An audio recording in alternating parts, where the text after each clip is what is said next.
So starting in verse 21, Matthew 16, right after what we looked at last week. So it says, from that time, Jesus began to show his disciples that he must go to Jerusalem and suffer many things from the elders and chief priests and scribes, and be killed and be raised the third day. Then Peter took him aside and began to rebuke him, saying, far be it from you, Lord, this shall not happen to you. But he turned and said to Peter, get behind me, Satan. You are an offense to me, for you are not mindful of the things of God, but the things of men. Then Jesus said to his disciples, if anyone desires to come after me, let him deny himself, take up his cross, and follow me. For whoever desires to save his life will lose it, but whoever loses his life for my sake will find it. For what profit is it? What profit is it to a man if he gains the whole world and loses his own soul? Or what will a man give in exchange for his soul? For the Son of Man will come in the glory of his Father with his angels. And then he will reward each according to his works. Assuredly, I say to you, there are some standing here who will not taste death till they see the Son of Man coming in his kingdom. All right. And I just remembered once again that I didn't put my slide note things in my notes. So here we go again. Gosh, I was like, I got to remember to do that. Didn't happen. So we're going to try to work through these slides. But let's take a moment to remember when we just read this. Let's take a moment to remember where we were at last week, because what we talked about last week matters very much as to what's going on today. Last week, Jesus questioned his disciples. Remember the first question he asked? He's like, what do people say about me? Who do other people say that I am? People gave different responses, like maybe he's John the Baptist, maybe he's Elijah, maybe he's Jeremiah the prophet. They gave all these different responses, but then he asked his disciples very directly. He's like, okay, you tell me what other people think about me. Who do you say that I am? Me to you, who do you say that I am? We saw last week that Peter spoke up immediately. Peter spoke up immediately and said, you are the Christ, the Son of the living God. We see that, we understand. It's like, that means like Peter's saying, you are God and you came to save us. Like, I understand who you are standing in front of me, and I understand why you are standing here. We saw this whole conversation take place. We saw this important truth that's kind of like, really grounded his disciples in that moment to understand, okay, like this is who we're dealing with, and this is why he's here. And that leads into the conversation for today. When we come to this passage, say Jesus is furthering the conversation. He's like, okay, let me build off of your answers to that question. If that's why I'm here, let me tell you how this is going to go down. He starts explaining some of these things to his disciples. He starts to explain what's going to happen to him, what it's going to be like. We see that in verse 21. Look at verse 21 again. It's very simple, but it says, from that time, Jesus began to show his disciples that he must go to Jerusalem and suffer many things from the elders and chief priests and scribes, and be killed and raised on the third day. When we see this verse, and maybe we're seeing it now from a place where it's like, we understand this. Like we know where the story goes from this. Like maybe, we're familiar with the story. We know where the story goes. But you got to think about these guys. You got to think about these guys that are there in this moment having this conversation with Jesus. They weren't aware of these things. They weren't aware. Like for us, we're like, oh yeah, like, Easter, Jesus dies and he rises again. Like, we should never have the lightness of that story. I mean, it's huge. But imagine these guys for the first time, and it's like Jesus is like, guys, I'm going to go to Jerusalem. These guys they're after me. I'm going to suffer. I'm going to die there. Like, this is the first time that they're hearing that. And they're like, you got to think, like, they're probably like shell-shocked in this moment. Like, what? Like, what are you talking about? Like, we've talked a little bit about, like, their expectations were likely very different. Like, they're just waiting for that moment where Jesus is going to be like, he's going to, take his political and military role. He's going to take over everything. And he's going to, that's how he's going to, they thought, the salvation that he was going to bring was going to, because he's going to take everything over and lead it. Like, that's what they were saying. That's what they're waiting for. That's what they're looking for. It's like, now Jesus is like, I'm going to suffer and I'm going to die. And they're like, what? Like, this isn't our expectations. Like, this isn't that's not what we planned. It's like, what are you talking about? This is not the news that they wanted to hear. And I think sometimes for us, like, we can be so familiar with the stories that maybe we don't take them with like the weight that they deserve. Like, the weight of Jesus' death and resurrection should never be lost. Should never be a casual, oh yeah, Jesus died and rose again. I mean, oh, yes, he did. Like, and you would be dead and lost without it. Like, it is extreme gravity. But I think sometimes the familiarity kind of takes that away at times. And it really shouldn't. But as he's explaining this to his disciples, I mean, this had to be a rough conversation. But I want to see something in this verse. I want to see something that, like, Jesus knows, he knows what's going on. He knows geographically where the problems are coming. Again, I have a little map. I think this is the next one. Yes. So they're always up in that area. Like we talked about, they're always up by the Sea of Galilee. Like almost all of his ministry is up by the Sea of Galilee. Jesus says, in Jerusalem is where all my problems are going to come. So it's like where the danger is like to travel down that way. Like Jesus knows directionally exactly where the danger for him lies. He knows he's going to have to go from there down to there, and there's going to be people that want to come after them. It says there that he says, I know that the danger is in Jerusalem. I know it's where I need to go. I know that the elders, the chief priests, and the scribes, they're waiting for me. They want to kill me there. And he knows what's going to happen. He's going to die there. It's all there. All of those problems. The danger, the people, the death is all right there. Jesus knows exactly where it's at. Jesus knows the entire game plan of his death, and yet what does he say? He says he must go. He's like, I know what's going on.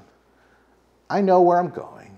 I know the people that are against me. I know what's going to happen when I get there. And he says that he must go to that place for these reasons. Jesus didn't just end up dying as a result of his ministry. He didn't just end up dying. Like, it just didn't happen to him. Like we see there, he is specifically walking forward in his plan that he knows is going to result in these things.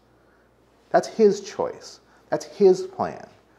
It's not people planned against him to kill him and it just suddenly happened. It's he knows and he's moving towards it.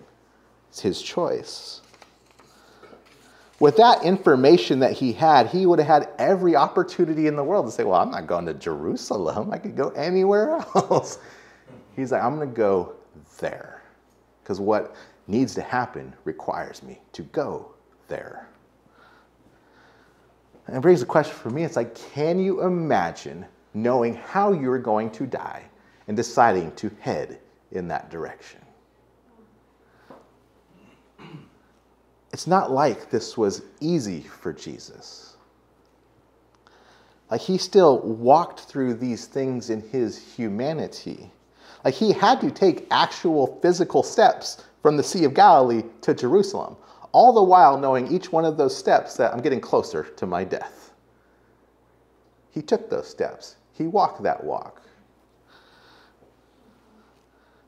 He still had to deal with the emotions and the difficulties. He still had to deal with the understanding that these friends right now that he's telling this to, like, he's like, guys, I'm going to go to this place and I'm going to die. He has to deal with the fact that they're going to have to go through that too, that they're going to struggle, they're going to watch him die, that they're going to go through all of these things. He's telling, these are his closest friends. He's like, guys, I'm going to die. He's telling that to them too. He knows that they're going to have to go through that. Like, there's so much wrapped up in this, and as we continue through the stories of the Gospels, we will see recorded in the Gospels the difficulty that Jesus went through. Like, even just like, I can't imagine the conversation, like, I don't remember if it's in Matthew or if it's in John, one of the other ones, but there's a point where Jesus has a conversation with John, one of his close friends as well. He's like, John, you need to take care of my mom after I'm killed. It's like, it's those types of conversations that's like, he had to deal with these things. He had his friends around him had to deal with things. Like, these are real things that he went through. Now, obviously, we know from last week's passage as we went through this, we know that Peter clearly understood who he was and why he was here. Peter didn't necessarily understand exactly how that was going to happen, and we see that play out a little bit today. But Peter knew. Like the background of this passage is Peter's statement last week that you are the Christ, the Son of the living God. And Jesus is like, okay, yeah, I am. And let me tell you how this is going to happen. Peter understood that thing. His culture said otherwise. His culture said, oh, the Messiah is going to do this differently. Jesus explaining, your culture is wrong. I'm going to tell you how this is going to go down. And we see how Peter responds to this. And maybe Peter's thinking the old ways. He's thinking his cultural ways. And maybe it's just a knee-jerk reaction to the fact that his friend's telling him that he's going to die. Like, I don't know what Peter's basis necessarily is for his response. But we see Jesus share these things, and then we see Peter's response. Once again, we see that in verse 22 of Matthew 16. It says, then Jesus just told him, I'm going to die, and then I'm going to be raised. They probably didn't hear that last little part of that. But then Peter, in verse 22, says, Peter took him aside and began to rebuke him, saying, far be it from you, Lord, this shall not happen to you. Far be it from you, Lord, this shall not happen to you. Peter takes it upon himself, like Jesus is sharing these things, Peter takes it upon himself, he pulls him aside. He pulls him aside and he's like, it's not going to go down like this. I mean, it's a crazy thing that Peter took it upon himself to decide to rebuke Jesus. And if you don't know what that word rebuke means, like, it's kind of like a stern or serious talking to correct somebody. Like, we're going to have a serious talk and we're going to get this straight, Jesus. Like, Peter took it upon himself, like, I'm going to straighten you out, Jesus. That's kind of a crazy thing to do. And maybe this is, because it's like the same conversation. Maybe Peter's still riding that high from like, ooh, I got the right answer to the last one. And so maybe riding the high of like, Jesus is like, Peter, you're blessed. You got the right answer. You know who I am. And so maybe Peter's a little puffed up at the moment. He's like, Jesus, let me pull you aside. Like, you need to get this straight. You're not going to go die. That's not what we're going to do here. But that's crazy. Imagine being a human being. Imagine just being a person and trying to rebuke God. Jesus is literally God, and a person is standing there trying to correct him. And I look at this, and I believe even in this, I believe that Peter had great intentions.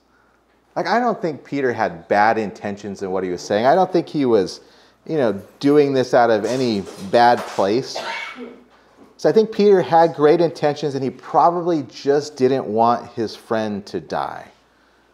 Peter probably just, Jesus, I love you. I'm following you. Like, I know who you are. I don't want you to die. I don't think Peter had bad intentions in what he was saying. Still a little crazy. Like, don't try and pull God aside and straighten him out. Like, that's not our place. But Peter says, far be it from you, Lord, this shall not happen to you. He didn't want to see Jesus die, but then you see Jesus' response in verse 23.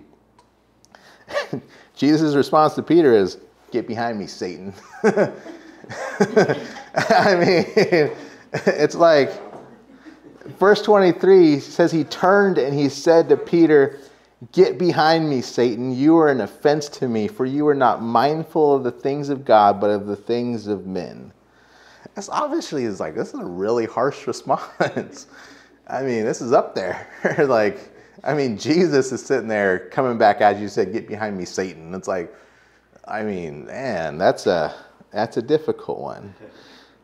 So Peter was probably riding high off of answering the last question, right? They got this one a bit wrong and got a really harsh response from Jesus. It sounds like Peter might have even had more that he wanted to say.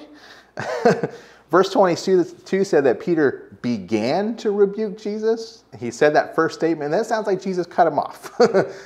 Like it says, Peter began rebuking him. He didn't do it. He just started. He just got started, and Jesus is like, no, get behind me, Satan. You're done with that, and let me correct this. The reason why Jesus does this, because Peter, obviously, he understood who he was. He was part of that dialogue that expressed who Jesus was. And Jesus is like, let me tell you about me. Let me tell you about what I'm going to have to do. Peter heard it, but Peter didn't take those words to heart and just run with them.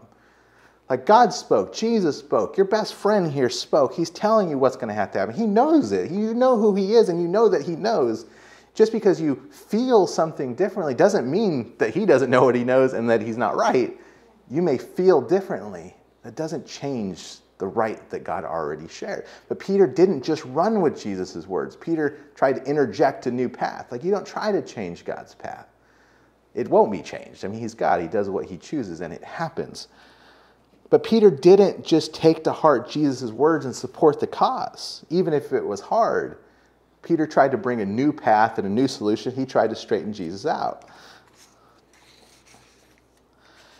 And it's crazy that what we're seeing here is that at this moment, and I don't think Peter had any intention to do this, but at this moment, Peter became a source of temptation to Jesus. You think back to earlier in Matthew where Jesus was out in the desert and he was tempted by Satan and everything that Satan's whole purpose in that temptation time was to steer Jesus away from the path of saving his people. It was, provide for yourself, save yourself. I will give you the kingdom of the world. And if you walk away from the mission that you have, it was Satan's temptation to turn Jesus away from the mission of saving people. At this moment, Peter didn't mean to, I'm sure. I'm sure he had good intentions. But since he didn't just listen to Jesus' words and run with them, since he didn't hear that and just stayed there, and since he went somewhere else, he unwillingly became a means for Satan to bring temptation to Jesus. It was his friend, Jesus' friend was sitting there and saying, I don't want you to die. I want this to go a different way. And then Jesus' humanity is probably hearing his friend. He's like, I don't want to see my friends get hurt either. There's a temptation there to say, if I were to stop this, all these people are not going to hurt this way. There's a temptation that's being, and so Jesus hears this and he understands. He's God. He's Jesus. He understands. He understands the temptation that is being brought through Satan, even though, Peter has I don't think he had satanic intentions. But he's being used at this moment to bring this temptation to Jesus. And Jesus knows what has to be done. And at this moment, he responds to Peter, but really he's responding to Satan, who is the one bringing this temptation at this moment. And just stop. This isn't going to deter me from my path. Get behind me, Satan. You are an offense to me. And he does make a comment to Peter there. He says, you are not mindful of the things of God, but of the things of men. It's Jesus just told him the things of God. The things of God are, I'm going to have to go this way.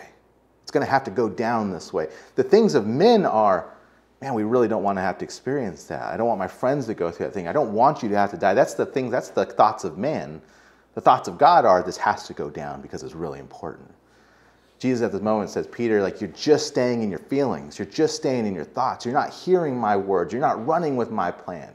So at this moment, unfortunately, it's temptation. And I'm not going to give in to this temptation because my plan is set and it needs to happen.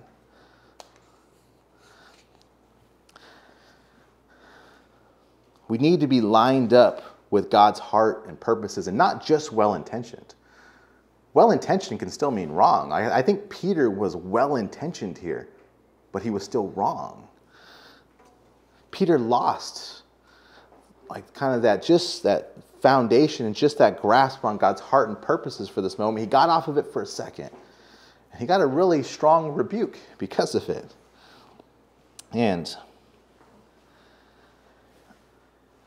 as we continue through this conversation, I want to look at these last verses again in a minute. We see kind of Jesus' initial conversation with Peter. But I want us to understand some things. First of all, as we talked about last week, again, don't ever miss exactly who's talking here. This is God. This is Jesus. This is the Christ who has come to save. That's who's talking. We talked about that last week. This is literally God talking. He was talking to a group of men at this moment, but through his word, he's now talking to us. It's really important. As we the whole point of last week, it's really important how we view him. Because, I think it's the next slide. So because how we view him absolutely affects how we will respond to his call. If he isn't who he says he is in our mindset either, if we view him as anything other than who he is, then that is going to affect how we respond to his words. Peter got it. Peter knew who he was, and it still got tripped up. But if we see him as anything else, if we see him as anything less, if he's just a storybook character, we're not going to move our whole life to follow his direction and his command and his call. How we view him affects how we will respond. If he is God, if he is Lord, if he is our Savior, then it's time to listen up. It's time to hear his call. It's time to have a real intention to act upon his call. But I want to see one thing in this too, that like Jesus isn't calling us to something that he was unwilling to walk through himself. We see that through this. And I want to read these last verses again and we'll talk about it. Let's read 24 through 28 again. So this is coming right in light of that conversation. It says, and Jesus said to his disciples, if anyone desires to come after me, let him deny himself, take up his cross, and follow me. For whoever desires to save his life will lose it, but whoever loses his life for my sake will find it. For what profit is it to a man if he gains the whole world and loses his own soul? Or what will a man give in exchange for his soul? For the Son of Man will come in the glory of his Father and his angels, and then he will reward each according to his works. Assuredly, I say to you, there are some standing here today that shall not taste death till they see the Son of Man coming in his kingdom.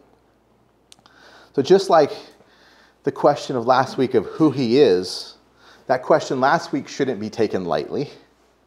And his call to action in this passage shouldn't be taken lightly either. Imagine, like I said, imagine being in this room and Jesus just told you he's going to die. And now right in the wake of that, he's like, but follow me that way. I told you I told you I'm going to die. I told you the difficulty I'm going to have to go through. Now follow me. I can think sometimes the statement of Jesus, like the follow me statement for Jesus is kind of ambiguous, and it's like, right here it's directly attached to the fact that he told the guys, I'm walking to Jerusalem towards my death. Follow me. It's crazy. He doesn't just say, follow me, though. He says, if anyone desires to come after me, or kind of like, do you really want to follow me? Do you really want to come after me? If you really desire to come after me, then listen up. Then he says, then you're going to have to deny yourself. You're going to have to pick up a cross too.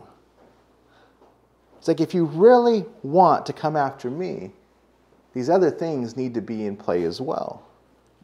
And so that first statement there, when he asks us, he says, if anyone desires to come after me, it brings, I think, a question to our consideration that is, a real simple question of, do we really want to follow after Jesus?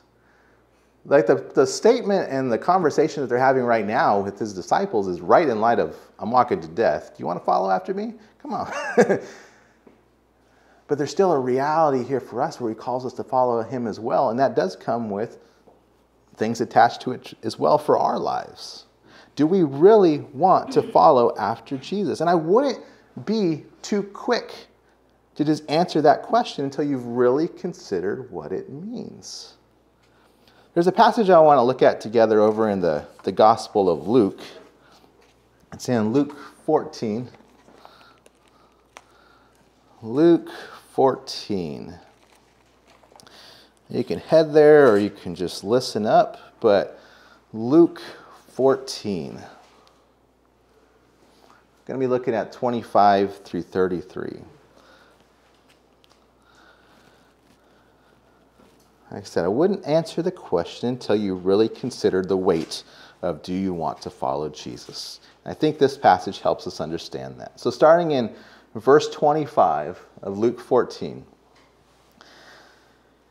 it says, now great multitudes went with him. And he turned and said to them, if anyone comes to me and does not hate his father and mother, wife and children, brothers and sisters, yes, his own life also, he cannot be my disciple.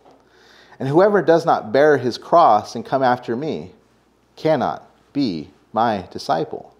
For which of you, intending to build a tower, does not sit down and first count the cost, whether he has enough to finish it? Lest after he has laid the foundation is not able to finish, all who see it will begin to mock him, saying, 'This man began to build and was not able to finish.' Or what if a king going to war against another king does not sit down first and consider whether he is able with 10,000 to meet him who comes with 20,000? Or else, while the other is still a great way off, he sends a delegation and asks conditions of peace. So likewise, whoever of you who does not forsake all that he has cannot be my disciple." This is a really heavy passage too. Jesus is saying some very similar things in this passage to our passage in Matthew. Now, when we read this, Jesus isn't telling us, like, if you understand his heart, Jesus isn't telling us, hate our family, and hate our parents, hate our siblings. Like, it's not what he's saying here. Obviously, throughout all the scripture, we're told to honor our parents and love others. Like, we're told that message clearly. But the idea of what Jesus is saying here is that our commitment to him should be so great and so unique in its greatness that when it is compared to the commitment that we have for other people, that the commitment we have to other people almost looks like hate because our commitment to him is so much greater. It's a serious love, commitment, respect, and fear, and so much more that would cause us to follow him to that degree. But Jesus, in talking about this, he introduces the idea of counting the cost. He gives the example of someone intending to build a tower, or of a king who's deciding whether or not he's going to go to war. He's like, wouldn't you first sit down and figure out if you've really got the resources and the commitment to see this through? It's like, if you're going to build a tower, and we see that sometimes. You see construction projects start and they don't end. And we have a couple shells of like just sitting around. You know, it's like project started, but they didn't count the cost necessarily of what it was going to take or the commitment of actually seeing it through. And now they just sit there abandoned. Jesus is like, that looks kind of foolish. He talks about a king. He's like, if you're going to go to war, aren't you going to stop and consider of like, do we actually have a shot of winning this war? Because if you don't go to war. And figure out a different path. Jesus is saying this in light of following him. He's like, if you really want to follow after me, stop. Consider it. Consider what I'm really asking for. Consider if you're willing to deny yourself, give up all of these things, if you're willing to see me as so much greater than all your other relationships. He's like, you can have all of your other relationships, but your relationship with me is unique in the sense of it is on a completely different level. It's like, is that what you're ready for? Are you ready to listen to my words and actually follow them? Are you ready to hear are you ready to make sacrifices? Are you ready to hear what I have to say? Are you ready to follow me? Jesus is like, stop and consider that. Like, don't just rush to that answer. I would love if you just rush to the answer because you know, but stop to consider. Is this really what you're going to be about? I talk about this all the time. Like, you probably, it's like beating like a dead horse, but I mean, I talk about this to the topic of following Jesus all the time because it is the core element of our life. Like, if he is who he says he is, then following him is the main form of motion for our entire life. A lot of other things happen, but the movement of our life is in step with Jesus if we are his. We talk about it all the time because it affects everything. And it is dramatically important. Jesus says, count the cost. So don't just say lightly, oh, I want to follow Jesus, if you haven't done the hard consideration of what that actually means. Jesus says in verse 33 that whoever does not forsake all that he has cannot be my disciple. And that statement is very much like the family statement. It's not necessarily get rid of all that you have. God does call people to do that. God absolutely calls people to get rid of all that they have. Maybe get rid of all that they have and go out to the mission field or something. But this statement's kind of like the family statement. Maybe he's not going to call one of us to get rid of everything. But how do we view the stuff we have in this world? How we view the stuff should pale in comparison to how we view him and his purposes. We should be very lightly gripped to the things of this world and holding completely onto him. if the stuff at all clouds our view, then the stuff needs to go. There's going to be a guy, and we won't jump to it this week because we're going to be getting there in a couple of weeks. In a couple of chapters in Matthew, Jesus is going to talk to a young man. This young man's like, oh, I've lived really well. I followed all of your commandments. I've done really well for myself. And Jesus is like, okay, if you want to follow me, get rid of everything you have.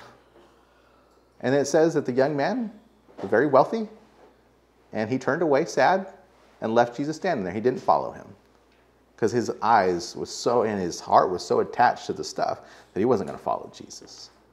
Jesus is like, there's a transformation of perspective that needs to happen here.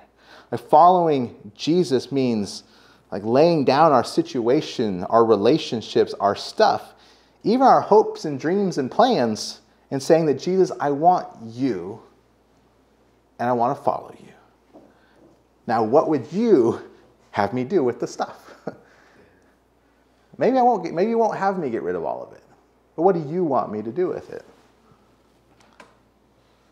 That was that one. There's a passage when Paul was teaching Timothy in 1 Timothy 6, I believe, and he showed that he talked about a poor man and he talked about a rich man in that passage. And he taught Timothy how each one of those situations, he didn't say either one of them was wrong, but he says, how does the heart of each one of those men get directed back to the purposes of God? He said for the rich man, or for the poor man, he says he finds contentment. He doesn't chase after the stuff because he's already found Jesus. That's the heart of the poor man. He said for the rich man, if God has already given you much and you're already blessed, he says then the things that you have been blessed with, you are now to bless with.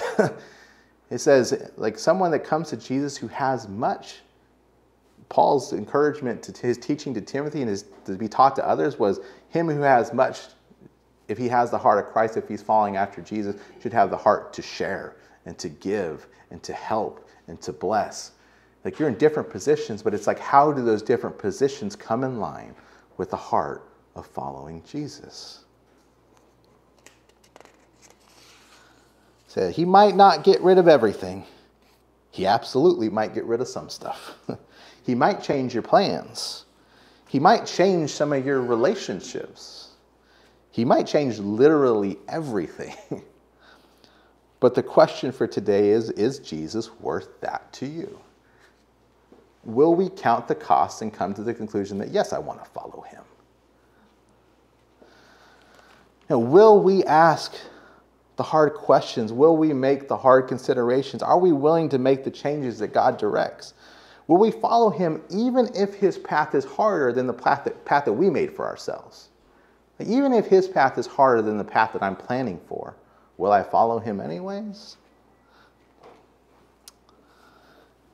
Back in Matthew 16,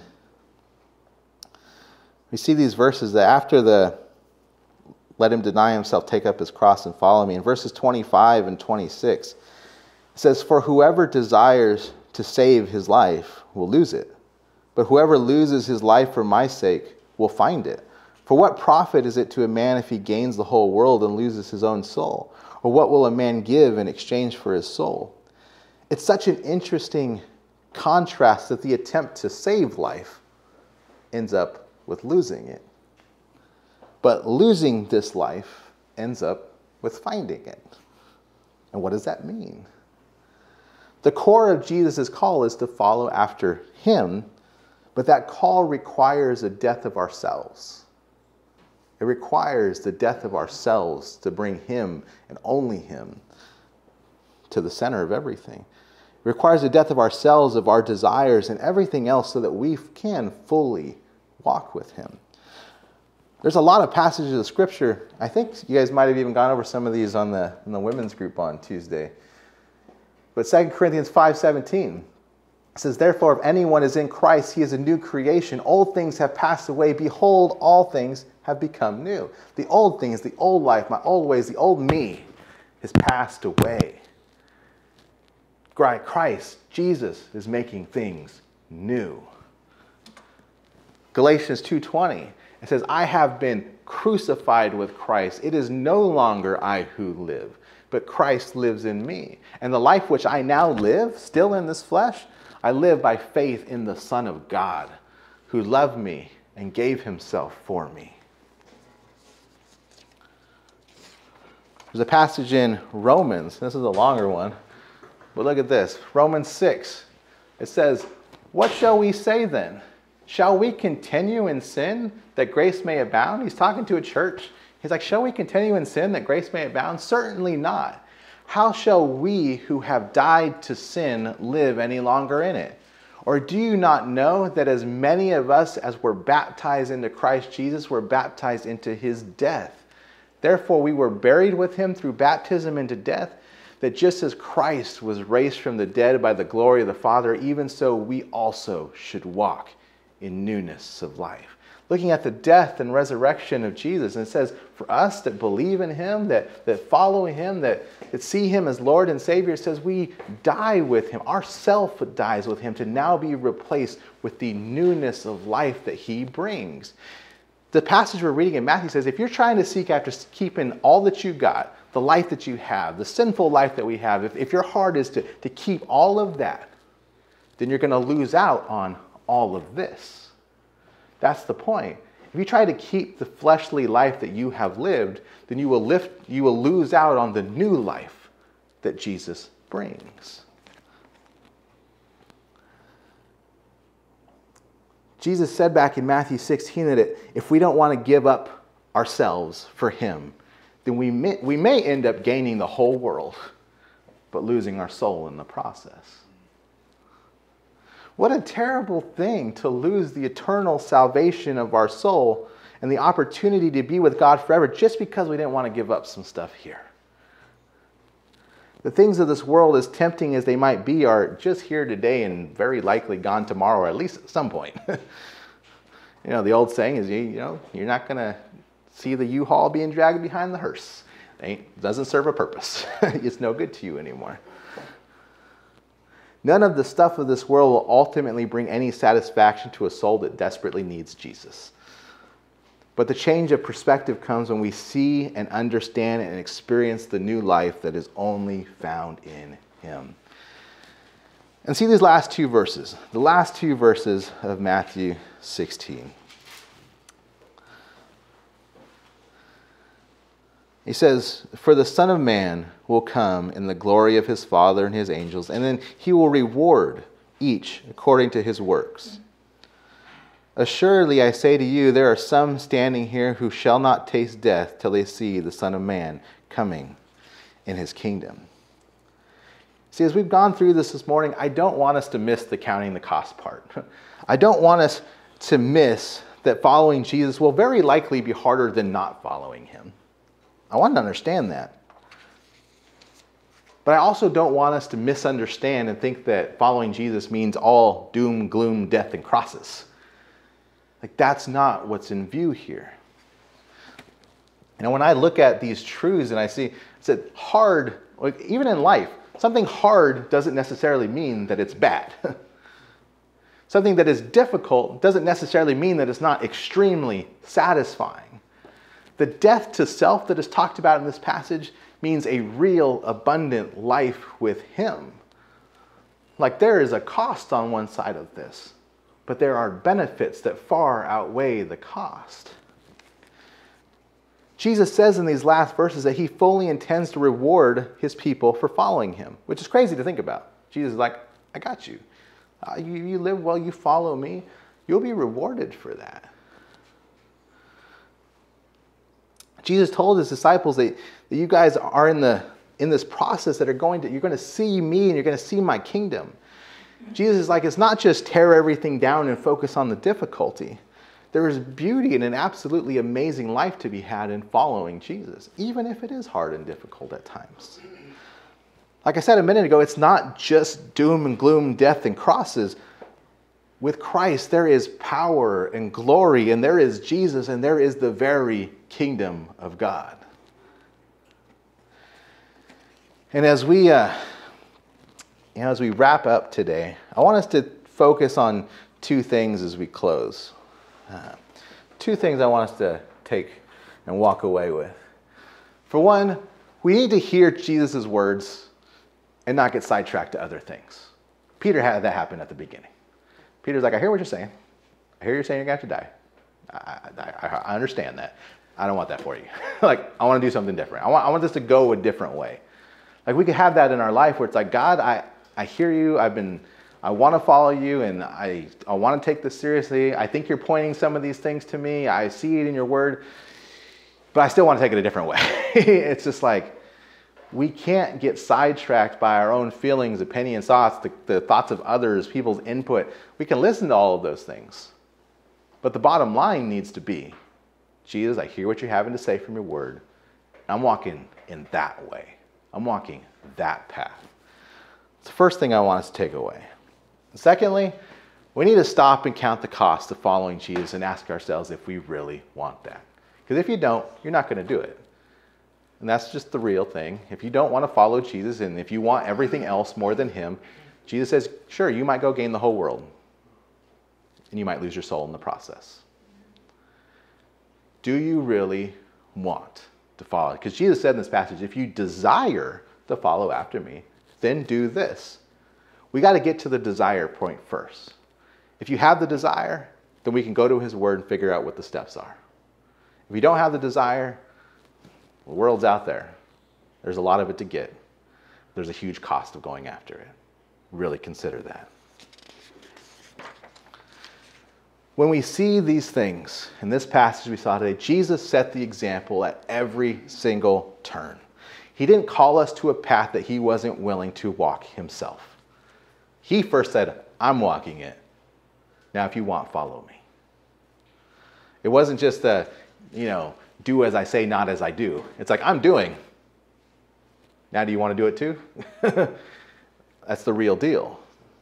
He walked a path, even though it was harder. He didn't have to go to Jerusalem. He knew everything that was going to be down there. He's like, these people are waiting for me. That's where the danger's at. I'm going to die there. I'm going. That's the way I'm going. He walked the path even though it was harder. I just ask you guys, imagine what our lives could mean if it was all laid down to him. If we took everything, set it aside and said, Jesus, what do you want me to do? Imagine possible. I think of our conversation at the last guys' night where he said, him and his divine power can do all of it. He says his divine power is enough for every bit of life and godliness. That means he's already provided the power to accomplish every single step of following him. Do we want it? Imagine what it could be like if we laid it all down and said, we'll follow you. Jesus took 11 of these guys, turned the entire world upside down, and we're still here because of that. 11 people. That's a powerful movement by a small group of people that said, yes, we are actually willing to follow you. Imagine if we weren't the main character any longer. Imagine even if our kids weren't the main character any longer. Imagine if it wasn't all just about working to get some temporary stuff that we want. That's not to say that we don't take care of all those things. It's not to say that we're not about that. But imagine if we pushed everything else to the sides and made it all actually about Jesus. If that was the case, I believe that we would see his power. I believe we would see his glory. I believe we would see him and his kingdom. I believe we would see him work like we never have before. And maybe some things will get harder. But I assure you, he is absolutely worth things getting a little bit harder.